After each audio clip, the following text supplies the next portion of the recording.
with Trey. You know what I mean? Because I feel as though Trey needs to feel that dynamic between his two parents. That's very important, that he can feel that connection and feel, you know, where they do meet, so that he can feel, you know, that parental connection. I think that's important. And so while you're married with Will, they've been on vacation together. Yes, they have. Oh shit! They actually just came off of one. Damn, that's some real ass man. Yeah, they actually just came off of one. She went with him to Jordan. She, Will, and Trey went to Jordan. Where did she go? She went to Jordan and went somewhere else with him. I think Israel. That's amazing. That's amazing. Trey, the relationship between Willow, Trey, and Jaden, was it ever any? Did they have to go through anything as siblings, being that it's two definitely. Yeah, definitely. Is that going to come out at the? I definitely want to do a red table with the kids and Trey specifically on just the dynamic in regards to having my bonus son with my actual biological children, and give them an opportunity to talk about what that dynamic has been for them, and specifically Trey. You know, when he's ready. When he's ready. Oh man, Jada Pinkett Smith is here, man. Tell you, man, I could never do this talk. The red table talk with Sway. Nah, man, that's just never ever. I'm joking with you. We're gonna open up the phone lines. Congratulations, really powerful show that you're doing right now. I'm a fan. Y'all want to talk with Jada? 888-742-3345. She's an open book now. It's all on the table now. Oh, crap. Whatever you want to know. Oh man. What you color icon? Hard, son. Fire.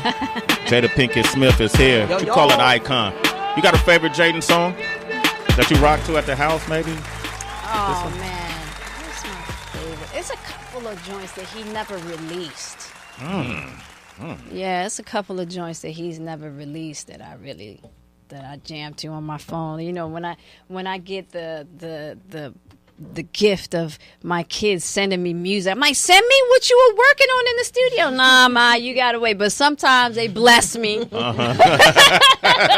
So stingy these kids are. I'm like, why you gonna tell me I can't listen to what you're doing? Damn. But yeah, he's sent me a couple of tracks that didn't make it that I really like, and some earlier stuff that he did. But I really love Icon. I love George Jeff. I love The Passion also. The Passion is hot. I remember, actually, now that we're speaking about Jaden, he had said how, like, initially when he was coming out as a rapper, he would hang out with Kanye and Drake, and they really embraced him.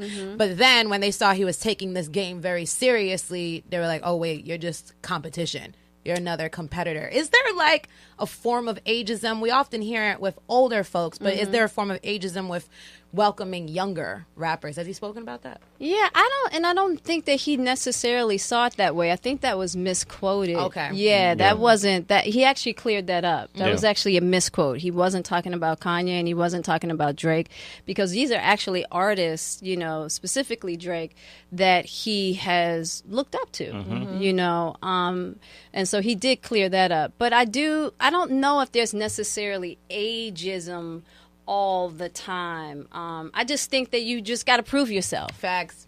You got to prove yourself. Prove yourself. You know, and so that takes a minute. And unfortunately, with people think that when you come from a family like ours, that you actually have it easier. You actually have it. It's far more difficult because people are already kind of looking at you like, yeah, whatever. You know, it's like, you know, your dad did this, your mom's doing it, of course you can, blah, blah, blah. You actually have to prove yourself even more than anybody else. And so I have seen them have to deal with that. Gotcha. Yeah. Kind of rolling off of that, because last month was the 25th anniversary of Menace to Society. And I was just wondering, because Tay Diggs yesterday said that he had a moment where somebody went up to him and said, yo, man, you were in all the classic movies. And for a second, he was like, damn, it's showing his age almost. Right. But then he thought about it and he appreciated it. Like, I am a part of some dope classic movies. Absolutely. So my question to you is, did you or Will ever have a moment where, because you might not be considered for the son or the daughter anymore, you're now looking at as the parent, right? You know what I mean? Or somebody like in an older character. Was there ever a moment where it was like, shit, man, now I got to play the older person or like the... Not yet. Not yet. I think when I start playing grandmothers, we can revisit that question. Yeah. But I mean, I am a parent, so playing a parent to me is actually supernatural. But maybe I'll feel that way when I start being asked to play grandmothers. Oh, Jada, you too fine. That Yeah, ain't gonna happen. No time soon. Hey, look, I'll be a fine grandmother. I mean, I look at Gammy, my mom. You know what I'm saying? Yeah, your mama's fine too. Yeah, You're right. Good point about that. I'm willing to rock grandma roles like that. Okay. One of my favorite moments, speaking about family, when you guys hosted a BET Awards show, and I loved all the commercials and everything leading up to it. The kids was on the couch, y'all was cursing going back and forth. I was like, yes, are y'all ever gonna do that again? Now that like the kids are older, Jaden can perform on the show, Will can perform on like I'm just seeing all of this. Willow can perform. Like, have y'all even thought about that again? Well, Will always does. Really? Will does all the time. He's always trying to think of ways to get the family to do all kinds of things. But, you know, it's just really trying to wrangle us all together. Yeah. You know, and Willow is our rebel. You know, she's the one like, I'm not doing that. And then it just blows all the plans out the water. Sound like Willow, right? Yeah. And we go, Willow, we can't do it without you. And she's like, well, I guess she's not doing it. It's like, all right, I guess, Will, we just have to wait. Damn, y'all were fire doing that. Yeah. I loved it. This is Mike Muse right here, Jay. Hey, Jada. Hey. Good to see you again. Nice to see you. I love this conversation we're talking right now about family and the family business. And what I've been having a lot of conversations with my friends is the whole idea of black nepotism. And so we've been talking about nepotism in our community is something that we don't really feel comfortable with. We feel like as first-generation college students, first-generational wealth, we have to do it on our own. You know, then we instill that in our kids. You have to do it too. But some of us are having this conversation, no, we want to bring our own with us. We want to give them a head start. Absolutely. So with you, with Willow and Jaden and Trey, is this notion of how are you and Will Smith balancing this notion of nepotism versus feeling comfortable with bringing them along and pushing them forward as well? Yeah, it's a balance because you have to put your kids in a position where they understand what's true and what's real. Right. And they have to know that what hard work looks like, and they have to be able to work hard. Right. So you can't give too much. So what you do instead of giving, create access. Got it. Yes. Now we talking. Yeah. Just create access. And so that's what we've done. Yeah. You know, in a way it's like, oh, you want to do that? Yeah. Oh, okay. Well, Jaden, you're going to have to get your skills together. And then we'll see if we can open the door for you. And then you got to take it from there. You're gonna have to hold your own from there. Because what we can't do for you is keep you afloat. And so with Willow, Jaden, and Trey, all three of them, that's been our strategy technique. That makes sense. Jada Pinkett Smith is here on Red Table Talk. Just renewed for 13 new episodes. You can find it on Facebook. Watch. We got a lot of callers real quick, so we're going to go to Ty from Denver. Go ahead, Ty. Ty, what's poppin'? Hi, Jada. Hey, I have a question. I just watched your episode about are you comfortable with having talks about sex with your children? And on that episode, you were talking about how your grandmother told you that it's okay to still pleasure yourself so that you can know what it feels like. When I did it, I felt like it was wrong. Like I was always told that it was evil, that you shouldn't do that, like all that. How did you become comfortable with it? You know, I think because my grandmother, how she taught my mother, what she taught my mother about sex, she realized that wasn't very helpful for any of her daughters, really. And I think as time went on, she was able to have more comfort with sexuality. So then I was able to have more comfort with sexuality, and just knowing that sexuality is just natural. It's a beautiful aspect of who we are naturally, is just learning how to be with it with respect and integrity, and so that's really the balance that I had to create for myself, is to understand my sexual power, but also to through a lot of trials and errors, figure out that space of integrity and responsibility in regards to sex, because it is a extremely powerful energy. It is extremely powerful. And I think that's the reason why we kind of shy away from it a lot. And there's a lot of power within female sexuality, which is why most of the time it's considered wrong, evil, and not right. Stay away, because it is extremely powerful. So it's really just getting to know yourself in that power, gaining that responsibility in that power, and your integrity. Ty, thanks for your question. You said when Trey first had sex, you could look at him and tell. Yeah, him and Jaden. Jaden specifically. The night Jaden lost his virginity, I knew. How? Wow. Come on now, y'all know how it goes. You get a whole new swag. You know what I'm saying? He walking in the house with his chest puffed. I'm like, where you been at? Right, what time what you been doing? And, he just confessed. He's like, and he told me straight up. But I knew already, and my little boy was gone. He walked in as a young man. He walked in the house as a young man. And as a mother, you just know.